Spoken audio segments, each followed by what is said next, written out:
Welcome to Newswatch for November 29, 2012. I'm Sara Bissig with Katelyn Cook. Asbury Equine students are preparing for the third annual Christmas in the country. Here's Katelyn Cook with the story.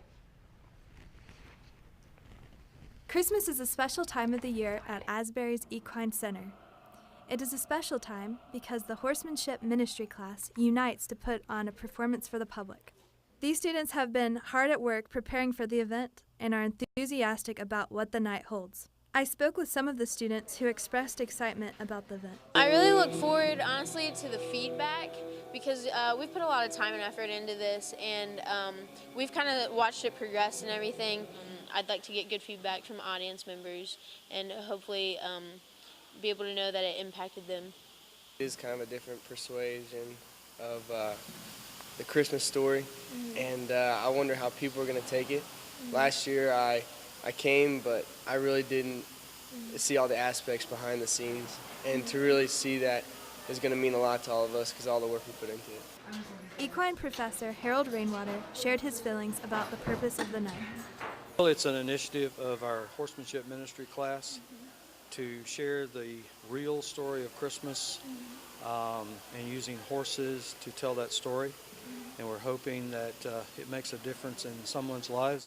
The event will take place tonight and Friday, beginning at 6 p.m. There will be activities for kids at 5:30 p.m. It is free and open to the public. At the Equine Center, this is Katelyn Cook for Newswatch 3. Asbury students played host to a major guest Monday night of November 19th. Award-winning cinematographer Russell Carpenter visited campus to give a public workshop on cinematography. He spoke to students on how to affect the lighting of a scene to get the shot one wants. Earlier that day, he held a closed lighting workshop for Asbury students only. The visit was sponsored by Canon, who showed about some of their latest products at the beginning of the event. The students' productions keep on coming as student-directed Crimes of the Heart goes up tonight in the Great House Theater. The play is directed by Jen Silver, who also directed her class's sophomore musical. It takes place in a small Mississippi town where three sisters are brought back together when their grandfather is back in the hospital for what could be the last hours of his life. While the problems they work through are serious, there is a great comedy in their interactions. Showtimes are November 29th and 30th at 7:30 p.m. as well as December 1st at 2 o'clock p.m. Tickets will be $5 at the door. Students became a part of the cast in the final episode of the Asbury Lens on Wednesday night. This was the fifth and final episode of the semester. The show was the idea of Raya Lowry, who did the show as a directed study.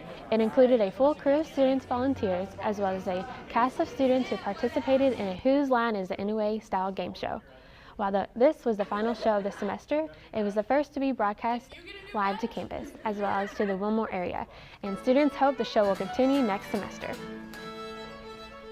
The Christmas spirit is in the air here on campus, especially for one small coffee shop located in the Student Center of Asbury University.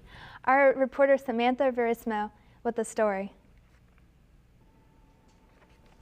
Oh, how Christmas was ever so in the air. The lights glistened with flair, the bulbs and decorations were hung with care, while the Hiccup Cafe had drinks to prepare.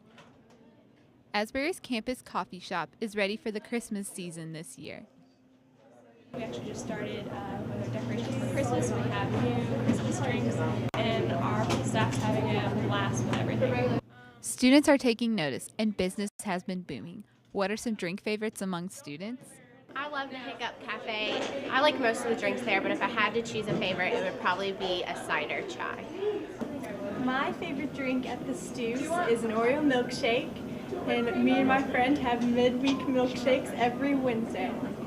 The cafe also serves bagels, muffins, and milkshakes, but it wasn't until recently the coffee shop was acquired by the university. The Hiccup Cafe used to be owned by Solomon's Porch. It was called Grounded a few years ago, and it's currently in its third year as a student-run shop that is today. And we're actually under new management by Becca Matthews and Quinn Drell. The cafe will be having specials throughout December. From the Student Center, this is Samantha Verissimo for Newswatch 3. The small town of Wilmore embraces many traditions and stories, but too often some are never known to the community. Reporter Sara Bissig has the story of how one man has become a neighborhood icon, owning a barbershop that has been in Wilmore for over 100 years. So I graduated from high school in May, started the barber school in June, got out of Barber College in Louisville in November the 1st of 1956, started right here November the 2nd, 1956. That makes this year's Clay's 55th year working at the barbershop. For Clay, though, it's not about just being a barber. It's also about being another friendly face in the neighborhood. I've got friends that I've been cutting their hair for years and years and years, and just Siemens family up here. I've cut 5 generations of their hair. And so you get to know the people, and I enjoy the people. For those who do know Clay, there is only one other thing he enjoys more than being in his shop. I've been a UK fan since I was a little boy, and over the years, these basketballs up here, R.J. Corman out here, he's a customer of mine. He would bring me these basketballs from the UK ball players signed, coaches and ball players signed them, you know. And over the years, I've just collected all this stuff in here. So I love UK basketball. My favorite one is that brown one right up there. Now, that belonged to Winston Bennett. And when he took that out of his locker, and that's when he played in the summertime on the blacktop with outside.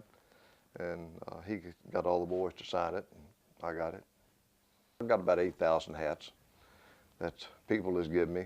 I think I bought maybe 3 or 4 of them. With over 5 generations of families getting haircuts, this barbershop may be small in size, but holds priceless valuables. Clay is more than a barber. He is a Wilmore icon. This is Sara Bissig reporting from Clay's Barbershop with Newswatch 3. We now turn our attention to the world of sports here at Asbury. We turn to Daniel Gibbons with some exciting news. Daniel? Thanks, Sarah. The University of Kentucky has finally hired a new head football coach. His name is Mark Stoops. He is the defensive coordinator from Florida State, and he says, quote, "I promise the faithful of the Big Blue Nation that I will be focused and driven to create a positive winning atmosphere for the program and an environment that all Kentucky can be proud of." That is some major excitement for this program, as Stoops' defense is currently the 2nd best in the nation and will be bringing his scheme to one of the worst defenses in the conference. The Wildcats are coming off of their 3rd straight losing season, and his hire has just added instant excitement to the program. We're still waiting to see if Coach Stoops will be bringing along his offensive coordinator from Florida State, and we should find out in the next few days whether or not he's coming. And I can honestly say I have never been so excited for UK football in my life. The women's soccer coach, Paul Nesselrode, he's resigned this past Monday. Nesselrode had been the coach for the last decade and amassed a 500 record, including leading the Eagles to winning 5 KIAC tournaments, including being named Conference Coach of the Year 4 times. He also led the Eagles on their only NAI national tournament appearance. Nesselrode said, "I want to wholeheartedly thank Asbury and the athletic program, and I hope and pray nothing for the best but Asbury athletics as we move into the future." Assistant coach John Enser will be the interim coach till a replacement is found. Coach Nesselrode will be dearly missed, as he had a very huge contribution to the program as he started it way back when. Boom goes the dynamite. That's all for sports. Back to you, Sarah. Thanks, Daniel. It's that time of year again. Come celebrate the spirit of Christmas with friends and family at the Wilmore Old-Fashioned Christmas on Saturday, December 1st.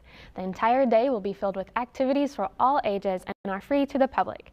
This year's lineup includes an elf costume contest, a tree lighting ceremony, a performance by the Wilmore Christian School of Ballet, as well as a complimentary horse carriage rides. The local businesses will be opening at 6 with some refreshments and will also feature some local musicians.